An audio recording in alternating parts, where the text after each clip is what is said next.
Academy का greatest achievement ये है कि जो तुम्हारे सीनियर स्टूडेंट है जो निमसर 2025 के गए, उसमें 39 प्लस बच्चों को अपने यहाँ से एकेडमी से त्रिची अलॉट हुआ है। ये इंडिया का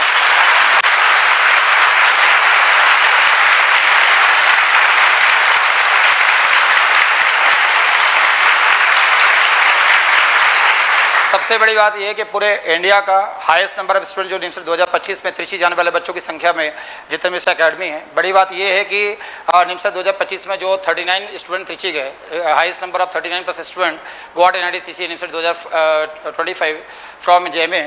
इसके आधे बच्चे भी अदर किसी इंस्टीट्यूट से गए नहीं त्रिची। मतलब पूरे हिंदुस्तान में देखा जाए तो हाईएस्ट नंबर ऑफ सिलेक्शन जो त्रिची में जाने वाले बच्चों का 39 प्लस अपने एकेडमी से।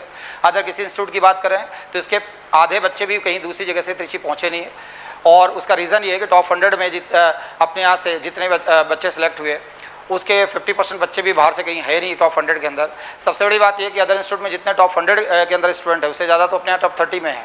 तो सबसे बड़ी बात ये है कि ये त्रिची जाने वाले बच्चों की संख्या इसलिए अपने यहाँ सबसे बड़ी है। कोशिश ये करना कि नेक्स्ट टाइम तुम लोगों को ये है कि इससे ज़्यादा बच्चे त्रिची जाओ तो कोशिश ये करो कि त्रिची अगली बार पैक कर दो। ये सारे फर्स्ट स्लाइड के जो बच्चे हैं, आर्यन सोलंकी एनआईटी त्रिची, अभय शर्मा 2025 से एनआईटी त्रिची, राधे मोहन पाटीदार, स्नेहा टोंक, हिमांशु देवतवाल है, उसके बाद आर्यन पांडे है, अनुराग पटेल है, सुमित राठौर है, निखिल बैरागी है, हिमांशु चौधरी है। इसके बाद अगले साइड में पहला स्लाइड था, अब सेकंड स्लाइड की बात करें तो सेकंड स्लाइड में मनु शर्मा है, विठल कुमार तेजरा है, मनीष राठौर है, खुशी गुप्ता हो गई, विवेक हेतवाल हो गया और प्रेम सागर प्रजापति, ध्रुव तायल, श्रीराम पाटीदार, शोभित धाकड़ और हेमंत पाटीदार। ये सेकंड स्लाइड के सारे बच्चे थे। थर्ड स्लाइड की बात करें, थर्ड स्लाइड में है पीयूष शर्मा, करीना परमार, प्रदीप पाटीदार, आशुतोष पाटीदार, निवेश कुमार, उज्ज्वल पाटीदार, प्रियंका पालीवार, रौनक धाकड़, जय देशमुख, धीरज बामने। फोर्थ स्लाइड के बच्चे हर्ष कुमार, अमिताभ निगम, मान बोरा और अमीषा चौधरी, भरत बिश्ने और लोकेश्वर, अंजलि मेवाड़ा, अदिति वर्मा, राशि गौर और 39 प्लस बच्चे एनआईटी त्रिची पहुँचे हैं निमसर 2025 में, जो इंडिया का सबसे बड़ा।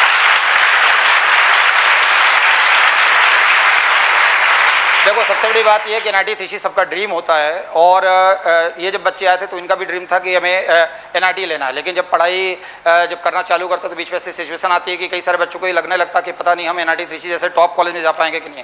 त्रिची सबका ड्रीम क्यों होता है, उसका रीज़न है कि त्रिची जैसे कॉलेज पूरे ऑल ओवर इंडिया में जो प्लेसमेंट त्रिची देता है वो आसपास भी नहीं भटकते दूसरे कॉलेज। तो सभी का ड्रीम त्रिची होना चाहिए। सबसे बड़ी बात ना कि ये न सिर्फ 39 प्लस बच्चे एनआईटी त्रिची के, बाकी सारे एनआईटी में बात करें कि इलाहाबाद की बात करें, वारंगल की बात करें, कुरुक्षेत्र, भोपाल, वो मेजॉरिटी नंबर ऑफ स्टूडेंट पूरा एनआईटी तुम्हारा अपने जेएमएन से पैक्ड है। ये सबसे बड़ा अचीवमेंट है अपने को का।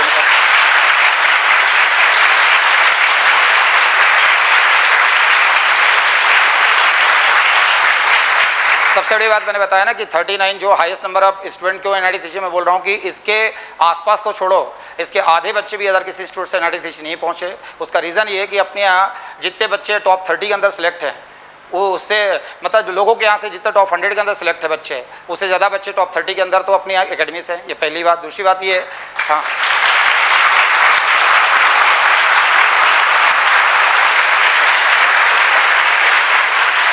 और त्रिची उन्हीं बच्चों को मिलता है जिनकी टॉप रैंक आती है। तो टॉप 10 में है, जैसे अपने यहाँ के सारे रिजल्ट्स की बात करें तो टॉप 10 में रिजल्ट्स भी बता ही देता हूँ। हालांकि रिजल्ट्स तो पता था, एक बार रिकॉल इसलिए हो जाएगा कि रिजल्ट देख के अपने को आपको मोटिवेशन मिलता है। निमसर 2025 का जो रिजल्ट था,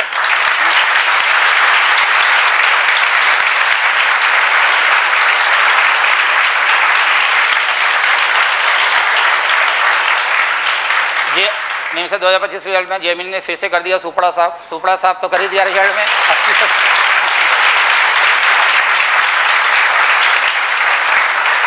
सब इन मोमेंट से जो मोटिवेशन मिलता है ना, इन मोटिवेशन को ही संभाल के रखना है। AR1 निमसर 2025 फ्रॉम जेमे। AR1 is our tradition not by chance. ये लाइन इसलिए लिखा जाता है कि 12th में आता है।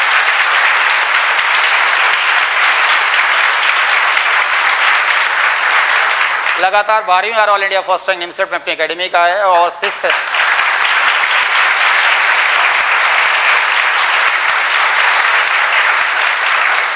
AIR इन टॉप 10 है, 11 AIR टॉप 20 है, 67 AIR इन टॉप 200 है।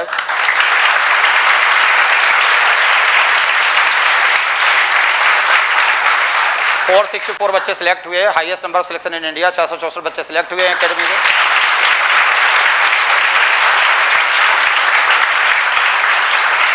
त्रिची पहुंचने वालों की संख्या अपने एकेडमी में क्यों सबसे ज़्यादा है कि जो टॉप रैंक के बच्चे होते हैं, top 20, top 10, top 20, top 30, top 40, वही बच्चे त्रिची जा पाते हैं। तो all India first rank, all India third rank, fifth rank, six rank, seventh rank, 9th rank है, 12 है, 13 है, 14 है, 18, 19 और तुम्हारा 22, 23, 26, 28, 29, 30, 31, 32, 33, 38, 39, 43, 45, 46, 57, 63, 65, 69, 70, 74, 85, 91, 100, 101, 102, 104, 115, 119, 121, 125, 133, 131, 136, 147, 148, 149, 150, 154, 155, 158, 162, 164, 166, 167, 169, 170, 176, 171, 181, 192, 193, 186, 191, 198. ये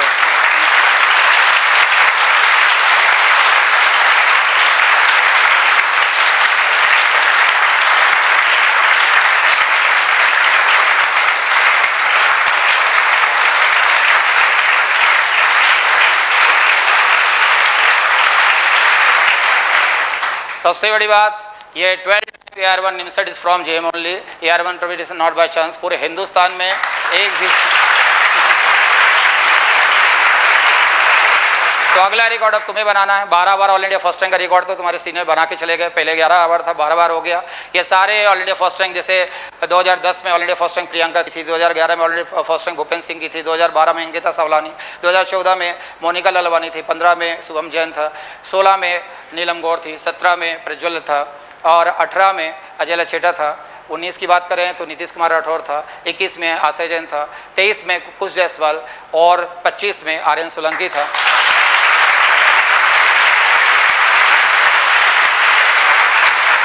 तो मैं वही समझा रहा हूँ कि पूरे हिंदुस्तान के अंदर एक सिंगल इंस्टीट्यूट भी ऐसा नहीं है, सिंगल एमसे के फील्ड में या अदर फील्ड में, कि एमसे के फील्ड की बात करें पर्टिकुलर, तो हिंदुस्तान में एक सिंगल इंस्टीट्यूट ऐसा नहीं है जहाँ 2 बार भी ऑल इंडिया फर्स्ट रैंक लगातार आई हो। अपने यहाँ से ये प्राउड करने वाली बात ये है कि जहाँ तुम पढ़ रहे हो, जहाँ से तैयारी कर रहे हो, लगातार 12 बार ऑल इंडिया फर्स्ट रैंक का रिकॉर्ड अपनी कड़ी बनाया है।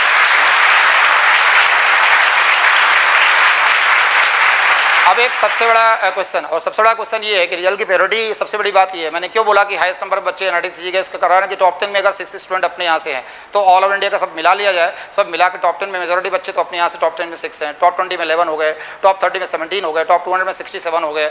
और मैंने बताया कि लोगों के यहाँ जितनी अपने यहाँ लोगों के यहाँ जितने टॉप 100 में, उससे ज़्यादा बच्चे टॉप 30 में स्टूडेंट में सिलेक्ट हुए। उसका रीज़न है कि जो टॉप 10, टॉप 20, टॉप 30, टॉप 40 में आते हैं या अच्छी रैंक पे, अगर AWS में भी है तो तुम्हें टॉप 100 के अंदर आना पड़ेगा NRTC जाने के लिए, या 95, 96 रैंक के अंदर आना पड़ेगा NRTC जाने के लिए। तो ये अगर मेहनत अभी जो कर रहे हैं, अभी तो काम, अभी इस बात का वैल्यू अभी समझ में इसलिए नहीं आ रहा, पर्टिकुलर टॉपिक का टेस्ट है, जिस समय कॉलेज अलॉट होता है, अलॉट होने के बाद 1 नंबर से त्रिची छूटता है, उस समय लगता है कि त्रिची छूटना मतलब बहुत लंबा गैप हो जाता है त्रिची, वारंगल, सूरतकल में। तो सबसे बड़ी बात ये इंपॉर्टेंट ये कि ये पूरा जो इनकी जर्नी स्टार्ट हुई थी, तुम्हारे जैसी स्टार्ट हुई थी, जैसे पिछले साल भी ऐसी मैं स्लाइड दिखा रहा था, यही स्लाइड दिखा के उनके तुम्हारे सीनियर यहीं बैठे थे, मैं समझा रहा था, बता रहा था। उनमें कुछ बच्चों को लग रहा था हमारा ड्रीम त्रिची है, ड्रीम तो बना लिया, लेकिन कुछ लोगों ने ड्रीम बना के मेहनत भी करा, साल भर मेहनत भी उस ढंग से किया कि त्रिची जाना। अगले बार जब स्लाइड हमारा फोटो हमारे जूनियर को दिखाएंगे, जैसे उन लोगों के समय उनके सीनियर का दिखा रहा था, तो उनको ध्यान था कि जब कभी भी हमारा फोटो दिखाया जाएगा तो मेरा फोटो तो एटलीस्ट होगा। किसी बच्चे ने ठान ली तो आज उनके फोटो तुम देख पा रहे हो। अब किसी बच्चे ने ठान तो ली लेकिन उस ढंग से मेहनत नहीं करा। एक होता है डिज़ायर, दूसरा होता है डेडिकेशन। डिज़ायर हर व्यक्ति की बेहतर करने की होती है, अब उसके अकॉर्डिंग डेडिकेशन नहीं हो तो फिर वो डेडिकेशन के अभाव में डिज़ायर पूरी नहीं होती है। तो जिन बच्चों ने ठान लिया था कि यार हमारे सीनियर से हम ज़्यादा बच्चे त्रिची जाएंगे, तो उठाना तो वो कर पाए, ज़्यादा अच्छा था। और सबसे बड़ी बात रिजल्ट की ऑथेंटिसिटी, रिजल्ट की प्योरिटी है। टॉप 10 में 6 हैं, टॉप 20 में 11 है, टॉप अगर 200 की बात करें 67 स्टूडेंट है, टॉप 30 के अंदर 17 स्टूडेंट है। अपने एकेडमिक रिजल्ट्स में रिजल्ट की प्योरिटी और सब खूबसूरती है कि अपने यहाँ के रिजल्ट की फोटो में एक सिंगल फोटो तुम्हें कहीं बाहर के इंस्टीट्यूट में नहीं दिखेगा। बाहर के जो टॉप 100 में जो 10-20 बच्चे सेलेक्ट हुए हैं, बाहर अदर इंस्टीट्यूट की बात कर लें तो टॉप 100 के अंदर 20 या 18, 19, 20 बच्चे सेलेक्ट हुए हैं। उसमें तो तुम 14-15 फोटो देख लोगे, कोचिंग A में भी दिखेंगे, कोचिंग B में भी, कोचिंग C में भी। पहले तो फोटो ही दिखते थे, अब तो इंटरव्यू भी दिखने लगे हैं कोचिंग ABCD में इंटरव्यू दिखने लगे हैं। तो यही बात है कि बाहर अदर इंस्टीट्यूट में टॉप 100 के अंदर अगर 15-20 बच्चे सेलेक्ट भी हुए हैं तो उनमें से 13-14 फ़ोटो कोचिंग ABCD में मिल जाएंगे। अपने यहाँ का सिंगल फ़ोटो पूरे हिंदुस्तान के किसी कोचिंग के अदर रिजल्ट में दिखेगा नहीं।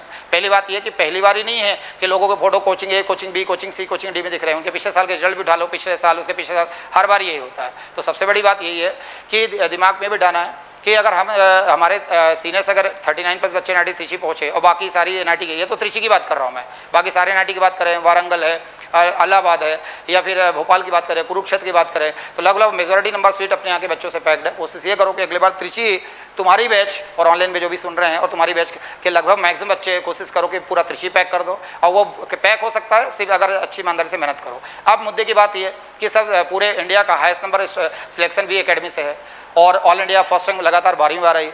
टॉप 10 में 6 स्टूडेंट है तो 4 में पूरे ऑल ओवर इंडिया के सारे इंस्टीट्यूट हो गए। तो ये कैसा पॉसिबल हो पाया? निमसर 2025 की जो एग्ज़ाम थी वो कंडक्ट कराने वाला त्रिची था। अभी तक क्या होता था कि प्रीवियस के जो क्वेश्चन है PYQ, अदर कोचिंग, कुछ कोचिंग वाले क्या करते थे, PYQ को रटाते थे। 3-4 साल से यही था कि PYQ को रटा दिया, उन्हीं क्वेश्चन को पेपर में डाल दिया मल्टीपल टाइम, तो साल भर बच्चों को PYQ रटा दिया, RD रटा दिया। तो 3-4 सालों में ये होता था कि 3-4 सालों के कई सारे पेपर में PYQ के ज़्यादा क्वेश्चन आ जाते थे। तो कुछ कोचिंग वाले यही करते थे, साल भर बच्चों को PYQ रटा दिया, कुछ बुक के क्वेश्चन रटा दिया। अब उसी के भरोसे इस बार जो बैठे थे तो सबका सुपड़ा साफ हो गया और JEE ने सबका सुपड़ा साफ कर दिया, क्योंकि इस बार PYQ एक भी आए नहीं, RD के क्वेश्चन आए नहीं। तो इस बार वही बच्चा रैंक डाल पाया जिसके कंसेप्ट क्लियर थे, क्योंकि NIT त्रिची ने IIT बॉम्बे, IIT दिल्ली का जो पैटर्न एग्जाम कराने का, IT का जो पैटर्न एग्जाम कराने का, JEE एडवांस और JEE मेंस है, उस पैटर्न को फॉलो करा। तो दिमाग में ये रखना है कि हमें त्रिची ही इस बार एग्जाम कंडक्ट करा रहा था अगैन वापस से, जैसे तुम्हारे सीनो के टाइम त्रिची एग्जाम कंडक्ट कराया, तुम्हारा भी एग्जाम त्रिची कंडक्ट कराएगा। अब NIT त्रिची ने क्या IIT के पैटर्न को फॉलो करा, क्योंकि JEE मेंस और एडवांस के मेजॉरिटी क्वेश्चन इस बार पेपर में थे। निमसर 2025 का पेपर जब तुम करोगे, जब तुम्हारा टाइम आएगा मैं कराऊंगा, तो उसमें JEE मेंस के और JEE एडवांस के क्वेश्चन है। और मेजॉरिटी क्वेश्चन जो JEE मेंस एडवांस में आते हैं वो पब्लिक डोमेन वाले क्वेश्चन नहीं उठाए जाते हैं, वो PYQ वाले नहीं उठाए जाते हैं। JEE एडवांस का ये मानना है, JEE मेंस का मानना है कि अगर हम PYQ उठा के अगर बच्चों के पेपर में डाल दिया तो वो बच्चा जो साल भर पूरा कंसेप्चुअल स्टडी कर रहा है उसकी सही अप्रोच कैसे होगी। तो JEE एडवांस और मेंस का पैटर्न ये है कि न्यूली क्वेश्चन, बिल्कुल नए क्वेश्चन जो हाईली कंसेप्चुअल हो, जिसमें बच्चे का दिमाग लगे, ताकि बहुत अच्छा ब्रेन IIT तक पहुंच पाए, फिर बाद में वो अच्छी कंपनीज़ में अपना ब्रेन यूज़ कर पाए। तो ये पूरा कंसेप्चुअल पेपर था और NIT त्रिची ने इस बार PYQ एक भी यूज़ नहीं करा, बुक बेस क्वेश्चन यूज़ नहीं करा। तो वो सभी लोग जो PYQ रट के पिछले 2-3 सालों से सोच रहे थे कि PYQ के कारण सिलेक्शन हो जाएगा, या जो PYQ को भरोसे बैठे थे उनका बहुत ज़्यादा नुकसान हुआ और उनका सुपड़ा ही साफ हो गया। तो यही मैं समझा रहा हूँ कि कंसेप्चुअल अप्रोच होना बहुत ज़रूरी है। और अपने यहाँ number of selection, highest number selection का रीज़न ये है कि यहाँ पे साल भर बच्चे JEE एडवांस की तैयार, एक मैक्सिमम क्वेश्चन JEE एडवांस के, JEE मेंस के मेजॉरिटी क्वेश्चन, चाहे कोऑर्डिनेट में हो, कैलकुलस में हो, अलजेब्रा में, स्टार्ट में हो, पूरा JEE मेंस एडवांस के क्वेश्चन का पैटर्न करा। इवन मल्टीपल तुम्हारा DPS भी देखोगे तो उसमें मैक्सिमम क्वेश्चन JEE एडवांस के, मेंस के मैंने डाल रखा है, जो सबसे बेसिक पेपर है अपना DPS। फिर डेली WT RTFT में तो पूरे उसी लेवल के क्वेश्चन होंगे। पूरा जो क्लास है वो पूरा कंसेप्चुअल अप्रोच है। अपने academic highest number selection result का सबसे बड़ा रीज़न की एक क्वेश्चन आता है कि पूरे इंडिया का हाईएस्ट नंबर सिलेक्शन JEE में से क्यों है, या निमसर 2025 में ऐसा क्या हो गया कि अदर इंस्टीट्यूट का अगर देखा जाए, अदर कोचिंग का देखा जाए, या बाहर के बच्चों को देखा जाए, बाहर के बच्चे जब एग्जाम दे के गए थे तो मैथ्स में 15-20 अटैम्प्ट थे एग्जाम देने के बाद, और अपने यहाँ के बच्चों को मैथ्स में 50 में से किसी को 42, किसी को 45 बता रहा है। टोटल ओवरऑल पूरे पेपर में 120 क्वेश्चन में कोई 107 कोई 108 अटैम्प्ट बता रहा है, बाहर 40-50 में सिमेंट करे गए बाहर के बच्चे। उसका रीज़न ये कि जब कंसेप्चुअल अप्रोच नहीं होगा तो पेपर अगर टाइट आता है, क्योंकि JEE मेंस एडवांस के क्वेश्चन हाईली कंसेप्चुअल होते हैं। वो LOD 3 लेवल ऑफ डिफिकल्टी 3 और लेवल ऑफ डिफिकल्टी 4 LOD 4 के होते हैं। LOD 3 और 4 का JEE एडवांस लेवल क्वेश्चन वही कर सकता है जिसका कंसेप्ट डेप्थ में क्लियर हो। अब कंसेप्ट डेप्थ में क्लियर नहीं है तो जो बुक में क्वेश्चन किया कभी आ गया तो कर लोगे, या PYQ का वही आ गया तो कर लोगे, लेकिन बुक बेस्ड क्वेश्चन नहीं आया तो फिर जिनके कंसेप्ट क्लियर नहीं हो नहीं सकता। तो जो कि यहाँ कंसेप्ट पूरा डेप्थ में जो मैं क्लियर कर रहा हूँ वही मटेरियल तुम्हारे सीनियर ने जो किया वही मटेरियल तुम्हारे पास है। सेम इसी मटेरियल को तो करके तुम्हारे सीनियर्स वहाँ तक NIT तक त्रिची तक पहुँचे।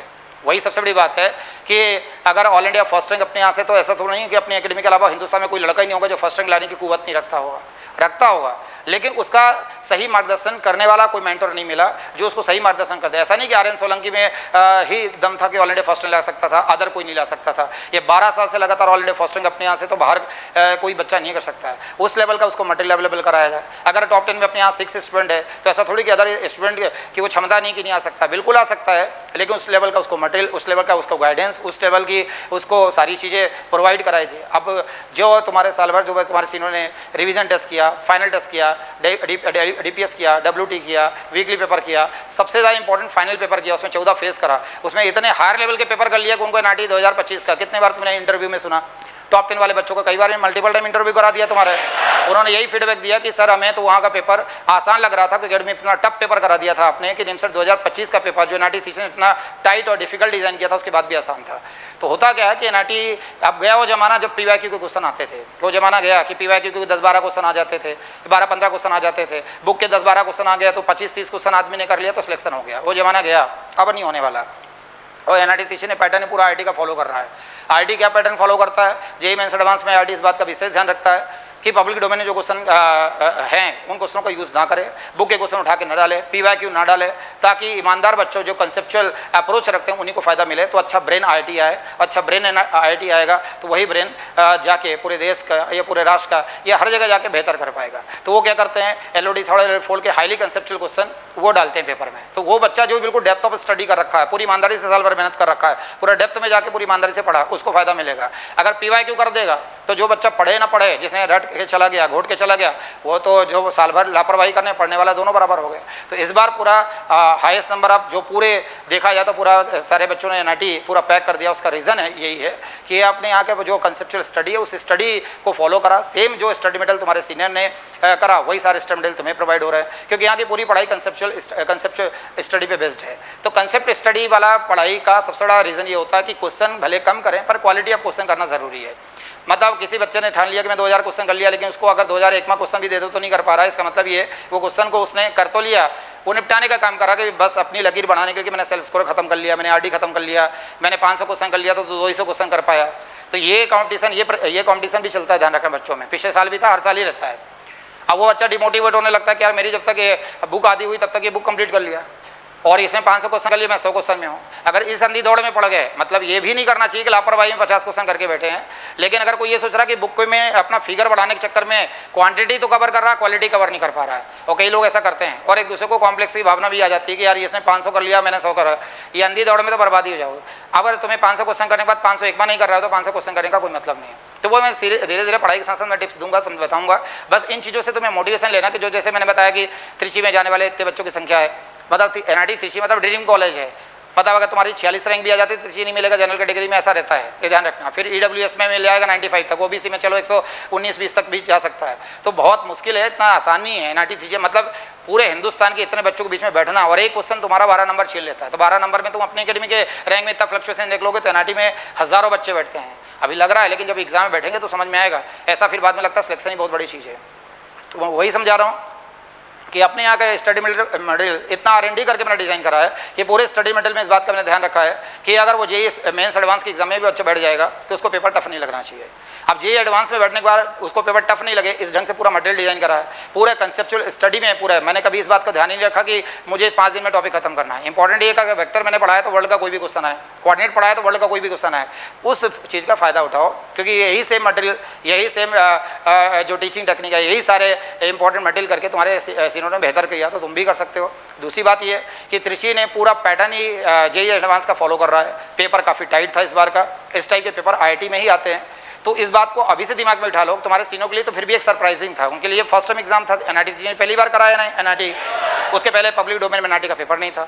अब तुम्हारे सामने पेपर अवेलेबल है तो त्रिची पूरा JEE मेंस एडवांस को फॉलो कर रहा है, उसी टाइप के लेंदी क्वेश्चन दे रहा है। और लेंदी क्वेश्चन के लिए शॉर्टकट ट्रिक्स होना जरूरी है। तुम्हारे सीनियर्स का जब सबसे नंबर हाईएस्ट नंबर, मैंने बताया ना कि पेपर देके जब निकले थे तो बाहर के बच्चे 15-20 मैथ्स के क्वेश्चन अटेम्प्ट बता रहे थे, वहीं अपने के बच्चे 45 मैथ्स में बता रहे थे। पूरे ओवरऑल पेपर में जहाँ 107, 108, 109 अटेम्प्ट बता रहे थे, बाहर के सारे बच्चे कोई बोल रहा था हमारे अटेम्प्ट टोटल पूरे 120 क्वेश्चन में कोई 40 बता रहा था, कोई 50 बता रहा था, अपने यहाँ के बच्चे 107, 108 अटेम्प्ट बता रहे थे। उसका रीज़न है शॉर्टकट ट्रिक्स।